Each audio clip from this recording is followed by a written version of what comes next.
मैं शादी की रात अपने कमरे में आया तो बहुत खुश था। मैंने मुंह दिखाई का गिफ्ट तो खरीदा ही था, लेकिन एक प्यार से भरा गिफ्ट भी लाया था। मैं गजरा खरीद लाया था क्योंकि जानता था कि लड़कियां इस तरह की गिफ्ट पाकर खुश हो जाती हैं। मैं यूं ही अपने कमरे का दरवाजा खोला तो हैरान रह गया था। सामने का मंजर बड़ा खतरनाक था। मेरी पत्नी की 15 साल बहन उसके साथ चिपक कर बैठी थी और रोती चली जा रही थी। ये रोना कोई आम रोना नहीं था, बल्कि जोर जोर से रो रही थी। उसे देखकर मेरी रेखा परेशान हो गई थी। उसने अपनी बहन को डांटकर खामोश करवाया था। मैं आगे बढ़ा और बोला, रेखा, क्या हुआ इस बच्ची को? इसकी तबीयत तो ठीक है ना? रेखा बोली, जी ठीक है। ये बस ये सोचकर परेशान हो गई है कि मैं अपनी नई जिंदगी शुरू करने जा रही हूँ। तो इसका क्या होगा? मेरा दिल दुख गया था। मैं आगे बढ़कर रूपा के सिर पर हाथ फेरा और बोला कि तुम परेशान मत हो। अगर तुम रेखा की बहन हो तो मेरी भी बहन हो। तुम इसी घर में हमारे साथ रहोगी। मुकेश बोले, रेखा, तुमने ये बात रूपा को नहीं बताई थी क्या? मैं बोली, मैं इसको बता चुकी हूँ, मगर बच्ची है ना, इसलिए ये बातें इसको अभी समझ नहीं आ रही हैं। वक्त गुजरेगा तो खुद ब खुद समझ जाएगी।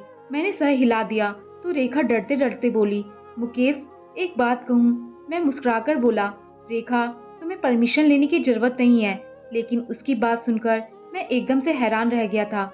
वो बोली, मुकेश, मैं रूपा को अपने साथ सुला लूं? जब तक कि संभल नहीं जाती ये मेरे साथ ही सो जाया करे। ये मम्मी पापा के मरने के बाद अकेले बहुत डरती है। जरा जरा सी बात की टेंशन लेकर बीमार पड़ जाती है। मेरी अभी नई नई शादी हुई है। मैं कहाँ अस्पतालों के चक्कर खाती रहूंगी। मैं रेखा की बात समझ गया था। मैंने कहा, ठीक है, तुम दोनों बहनें इस कमरे में सो जाओ, मैं दूसरे कमरे में चला जाता हूँ। रेखा उठकर मेरे पास आई और बोली, मैं हमेशा आपकी आभारी रहूंगी। आपने मेरे साथ बहुत बड़ी मेहरबानी की है। मेरी आपसे गुजारिश है कि आप घर में किसी को भी मालूम ना होने दीजिएगा कि आप दूसरे कमरे में सो रहे हैं। आप फिक्र ना करें, जल्दी ही रूपा ठीक हो जाएगी तो अपनी जिद छोड़ देगी। मैं मुस्कुराकर बोला, रेखा, तुम्हें टेंशन लेने की जरूरत नहीं है। मैं तुम्हारी सिचुएशन समझता हूँ। वैसे भी कल तक मेहमान वापस लौट जाएंगे, फिर हम तीनों ही तो इस घर में रह जाएंगे। इतना कहकर मैं डरी सहमी सी रूपा पर नजर डालकर बाहर निकल गया था। रेखा को तसल्ली तो दिया था, मगर खुद को तसल्ली कैसे देता?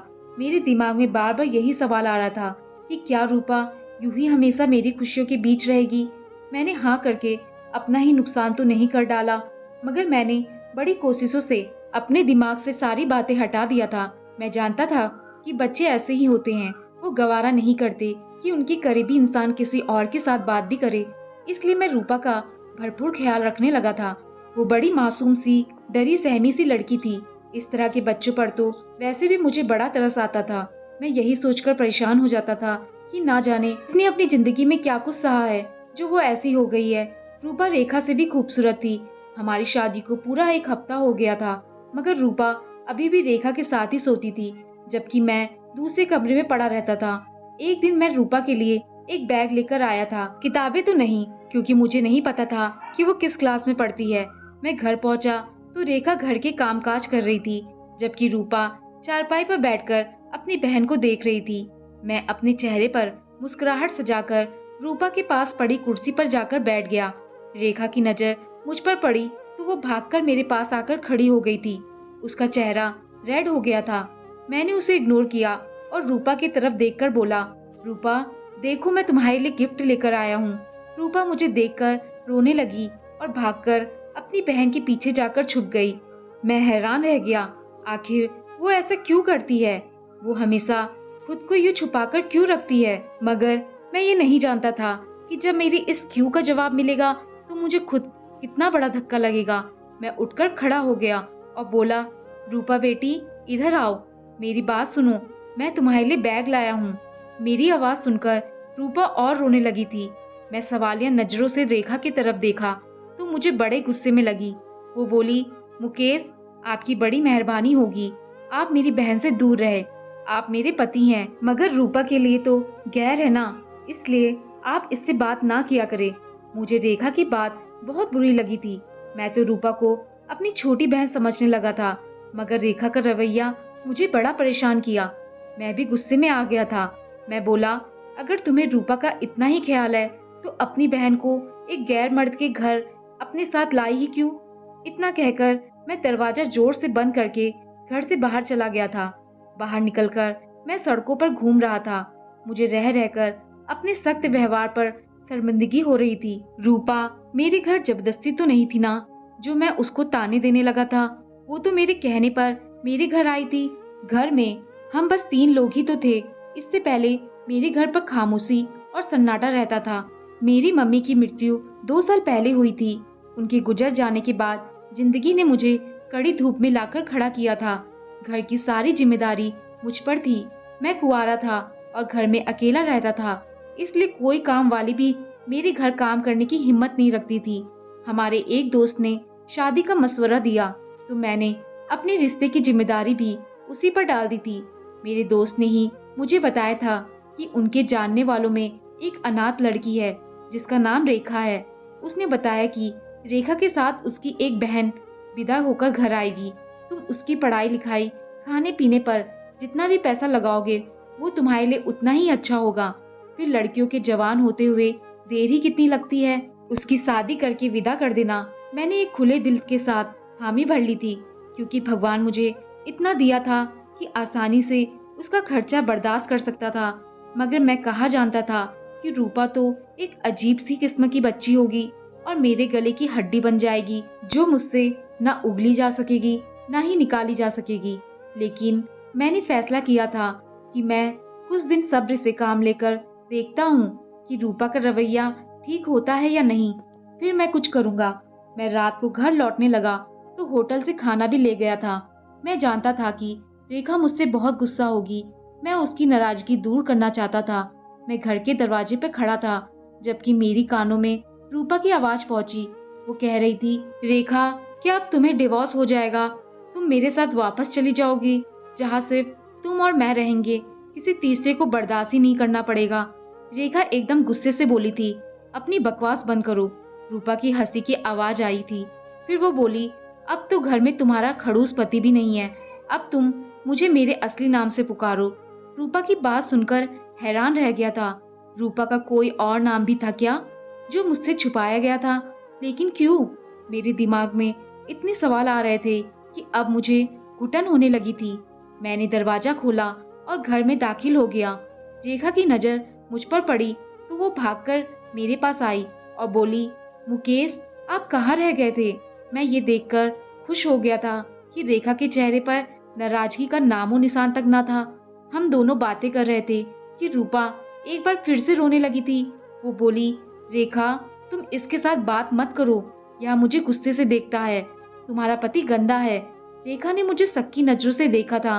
मैंने अपनी सफाई दी और कहा, क्यों रूपा, बच्चे, मैं क्यों आप पर गुस्सा करूंगा? रेखा बोली, मुकेश, मैंने आपसे कहा भी था कि आप मेरी बहन से बात मत किया करे। इतना कहकर वो रूपा को हाथ से पकड़कर अपने कमरे में ले गई और मैं इस हॉल में अपना मुंह लेकर खड़ा रह गया था। लेकिन अब मुझे शक हो गया था, कुछ ना कुछ तो गड़बड़ जरूर थी। मैं तो रूपा के नाटक को बचपना समझ बैठा था, मगर यहाँ तो कहानी ही कुछ और थी। मेरा दिल में शक का बीज उग चुका था और मैंने सोचा कि अगर उस पर सख्ती करूंगा तो वो खुद ही अपना राज खोल देगी। रेखा हमेशा की तरह नाश्ता बना रही थी जब अचानक रुककर बोली, मुकेश, आप रूपा के लिए स्कूल का बस्ता क्यों लेकर आए थे? मैं रेखा के कल वाले रवैया की वजह से गुस्सा था, इसलिए छोटा सा जवाब दिया और कहा, मैं चाहता था कि रूपा पढ़ाई करे। रेखा हंसी और बोली, कौन सी पढ़ाई? रूपा ने तो स्कूल का मुंह भी नहीं देखा। इसे पढ़ने का शौक नहीं था, इसलिए हमने इसका स्कूल में एडमिशन ही नहीं करवाया था। मुझे रेखा की बात अच्छी नहीं लगी थी। मेरा मूड पहले से ही खराब था, इसलिए मैं किसी किस्म की बहस में नहीं पड़ना चाहता था। मैंने अपना खाना खत्म किया और ऑफिस के लिए निकल गया, मगर रूपा की बात मुझे खटक रही थी। उसकी अजीबोगरीब हरकतें और मुझे देखते ही रोना, फिर मेरी और रेखा के डिवोर्स पर खुश होना, ये सब क्या था? रूपा कोई नन्ही बच्ची तो नहीं थी, वो पूरे 15 साल की थी। इस उम्र में तो लड़कियां बड़ी समझदार होती हैं।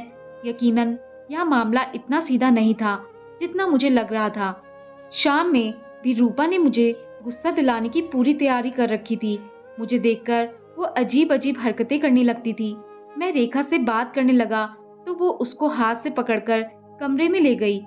रेखा थोड़ी देर बाद कमरे से निकलकर बोली, मुकेश, आप खाना खाकर अपने कमरे में चले जाएंगे तो हम दोनों बहनें भी आकर खा लेंगी। रूपा जिद कर रही है कि जब तक आप बाहर बैठे हैं तब तक वो बाहर नहीं निकलेगी। मुझे गुस्सा तो बहुत आया था, मगर खुद पर काबू डालकर बोला, ठीक है रूपा, बाद में खाना खा लेगी, कम से कम तुम तो मेरे साथ आकर बैठो, तुम तो मेरे साथ खाना खाओ। रेखा के जवाब ने मेरे अंदर आग लगा दी थी। वो बोली, मुकेश, आपको तो पता है ना कि रूपा कितनी जिद्दी है, घर में तूफान खड़ा कर देगी, इसलिए आप मेरी बात मान ले। रेखा इतना कहकर कमरे में चली गई थी। अब मैं अपने गुस्से से बाहर हो गया था, खुद पर काबू ना पा सका और कमरे की तरफ बढ़ा। रेखा की आवाज आ रही थी। वो रूपा से कह रही थी, पापा के साथ तुम भी मर जाती, कम से कम मेरी जिंदगी तो बच जाती। ना जाने तुम मेरे किस पाप की सजा हो। मैं दरवाजा खोलकर अंदर चला गया था और रूपा का हाथ पकड़कर खींचते हुए बाहर ले आया था। रेखा भी बौखला गई थी। वो मेरे पीछे भागी और बोली, मुकेश, ये आप क्या कर रहे हैं? छोड़िए मेरी बहन को, आप अपने होश में तो हैं। मगर सच बात तो ये थी कि मैं अपने होश में ही था। अगर होश में होता तो ये सब ना करता। मैंने रूपा को एक कमरे में बंद कर दिया था और रेखा का हाथ पकड़कर उसे अपने कमरे में ले आया था।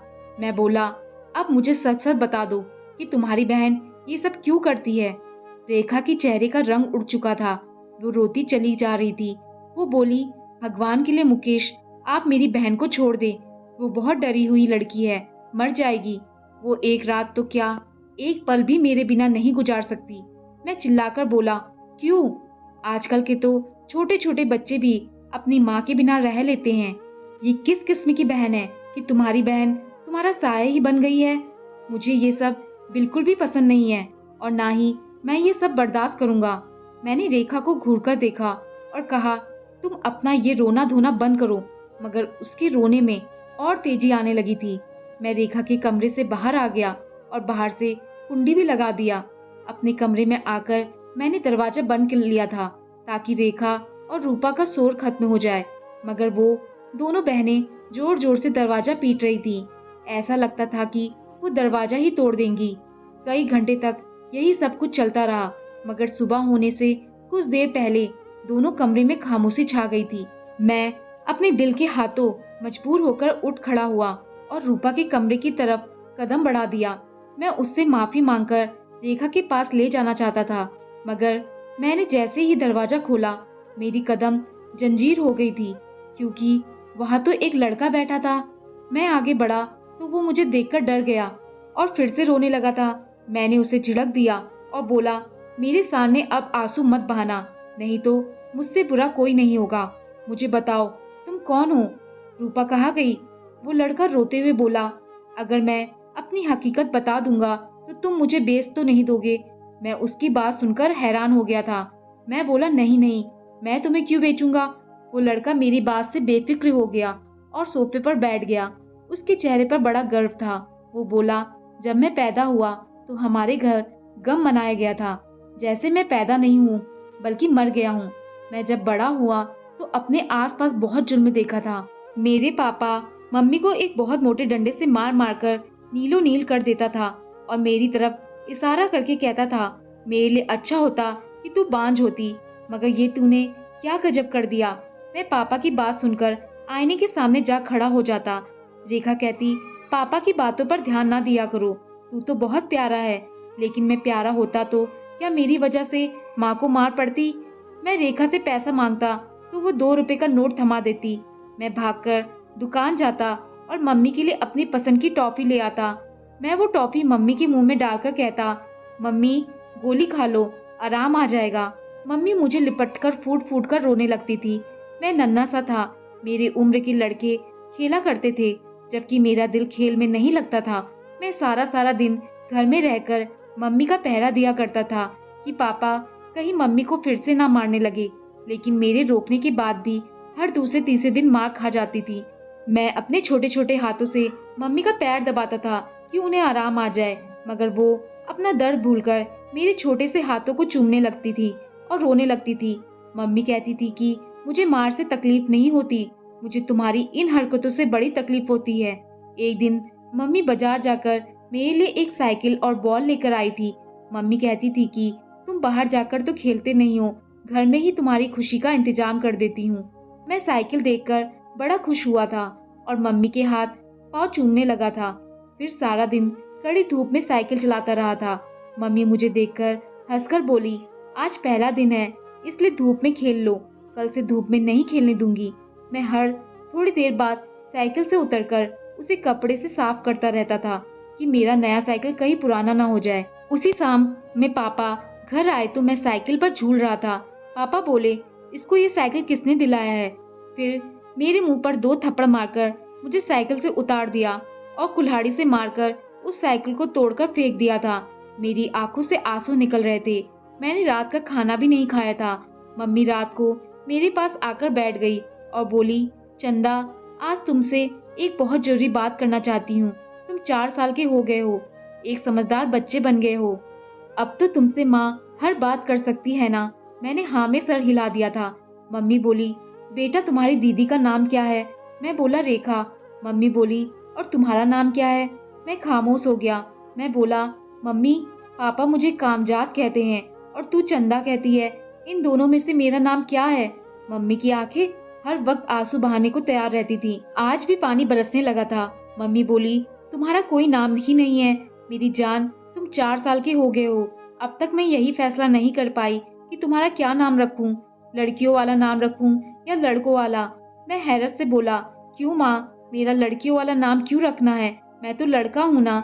मम्मी ने नहीं में सिर हिला दिया तो मैं दंग रह गया था। मम्मी बोली, तू ना लड़का है और ना ही लड़की, तू एक किन्नर है, तू तीसरी जीन्स है। मैं 4 साल का बच्चा इन बातों को समझ नहीं पाया था। मम्मी बोली, मगर मैं तुझे लड़का नहीं बनाऊंगी, क्योंकि तू बाहर निकलेगा तो लोग 100 तरह की बातें बनाएंगे। मैं तुम्हारा नाम रूपा रखती हूँ।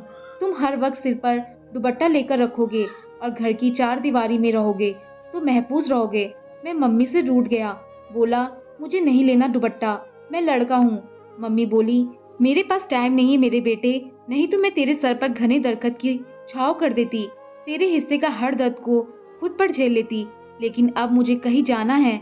मैं रोते हुए मम्मी से लिपट गया और जिद करने लगा कि मुझे भी अपने साथ लेकर जाना। हम दोनों रोते रहे। फिर मैं सो गया तो मम्मी मुझे रेखा के पास लेटाकर चली गई। सुबह मेरी आँख चीखों पुकार के साथ खुली थी। रेखा जोर जोर से रो रही थी। मैं भागकर बाहर निकला तो मम्मी सोई हुई थी। रेखा मुझसे लिपटकर रोने लगी और बोली, मम्मी चली गई हैं। मैंने रेखा के सर पर थप्पड़ मारा और बोला, धीरे बोलो, मम्मी सो रही हैं, उठ जाएंगी फिर। रेखा मुझे कमरे में ले गई और मेरा सर पर दुपट्टा डालकर बोली, आज से तू रूपा है। मम्मी की बात याद है ना? मेरा सर हिला दिया था। रुपए 2 लेकर दुकान पर गया और मम्मी के लिए टॉफी लेकर आया।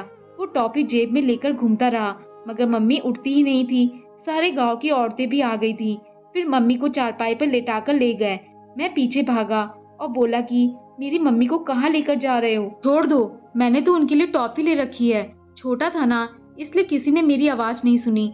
मैं आदमियों की टांगे पकड़ पकड़ कर बोलता रहा कि मेरी माँ को नीचे उतार दो, सुबह से कुछ नहीं खाया है, उन्हें भूख लगी हुई होगी। वो टॉफी मेरी जेब में ही रह गया, मगर मम्मी नहीं लौटी। मैं रोता रहा, तड़पता रहा, मगर किसी ने मेरी ना सुनी। फिर एक दिन पापा भी चले गए तो हम चाची के घर आ गए। चाची भी पापा के जैसे ही जालिम थी। वहाँ मुझे हर वक्त मारती रहती थी। अक्सर कहा करती थी, मैं तुझे भेज दूंगी, तुझे गुरु ले जाएगा। तभी रेखा मेरा सहारा बनती थी। चाची का बेटा मेरा मजाक उड़ाया करता था। वो मुझसे कहता था कि तुम किन्नर हो, नाच कर दिखाओ। फिर वो और चाची बड़ा हंसते थे। मैं डर जाती थी। रेखा मुझे बचाती थी। फिर इसकी शादी आपके साथ हो गई। आपकी तरफ देखकर भी मुझे डर लगता था कि कहीं आप मुझे गुरु के पास ना भेज दो। रेखा कहती थी कि आप अच्छे हैं, आप ऐसा नहीं करेंगे, मगर डर मेरे दिल के अंदर बैठ गया है। अब आपको सब कुछ मालूम हो गया है। अब बताएं, आप मुझे अकेले कमरे में बंद नहीं करेंगे ना? मेरा चेहरा आंसू से भीगा हुआ था। मैं जल्दी से उठकर बाहर की तरफ भागा और रेखा के कमरे का दरवाजा खोल दिया। उसके कदमों में बैठकर माफी मांगने लगा था। वो भी रो रही थी, मगर रेखा बोली, किस बात की माफी? आपने तो हम बेसहारों को सहारा दिया है। फिर मैं और रेखा रूपा को दिमाग वाले डॉक्टर के पास लेकर जाने लगे थे। उसके दिमाग से बचपन का ट्रॉमा निकालना बड़ा कठिन था, मगर अब सही हो गई है। मैंने उसकी पढ़ाई भी शुरू करवा दी है। मैं और रेखा खुशगवार जिंदगी गुजार रहे हैं। रूपा भी अच्छी जिंदगी की तरफ लौट रही है। और मैंने खुद से वादा किया है कि उसका भविष्य रोशन बनाकर ही दम लूंगा। दोस्तों, आपको कहानी पसंद आई हो तो लाइक, शेयर और कमेंट जरूर करें और चैनल पर नए आए हैं तो चैनल को सब्सक्राइब करना ना भूलें। धन्यवाद।